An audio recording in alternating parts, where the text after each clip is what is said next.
All right, hey owls and pussycats and sweet peas out there. I've got one of my favourite stories here, Where the Wild Things Are. It's by Maurice Sendak. He is one of my favourite authors and I absolutely love all of his pictures. So I would love to see some Where the Wild Things Are pictures after this of Max, or maybe even you doing some wild things. All right. The night Max wore his wolf suit and made a mischief of one kind and another. Look at him chasing his puppy dog. His mother called him Wild Thing, and Max said, "I'll eat you up." So he was sent to bed without eating anything. Looks a little bit cranky there. That very night in Max's room, a forest grew. Look at that. And grew. Look at all the trees. I can see his bed in the background. And grew until the ceiling hung with vines and the wall became the world around him. And an ocean tumbled by with a private boat for Max, and he sailed off through the night and the day. And in and out of weeks, and almost over a year, to where the wild things are. And when he came to the place where the wild things are, they roared their terrible roars and gnashed their terrible teeth and rolled their terrible eyes and showed their terrible claws.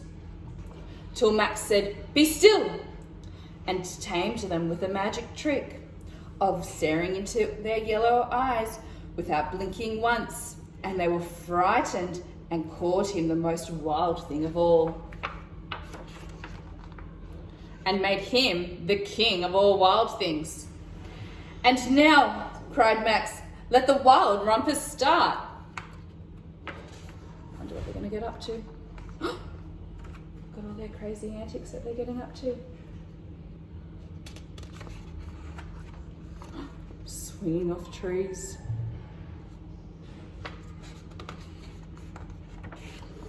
They're looking like they're having lots of fun.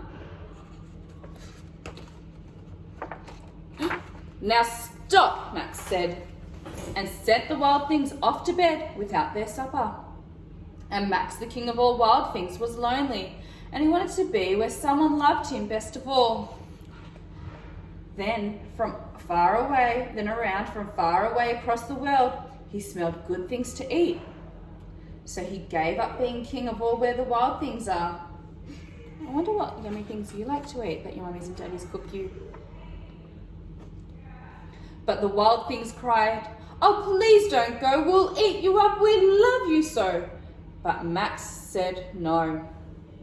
The wild things roared their terrible roars, gnashed their terrible teeth, and rolled their terrible eyes, and showed their terrible claws. But Max stepped into his private boat and waved goodbye. Off he goes.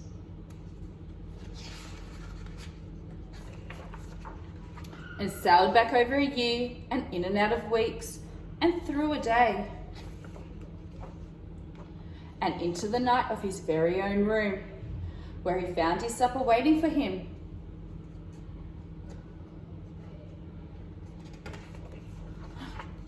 And it was still hot.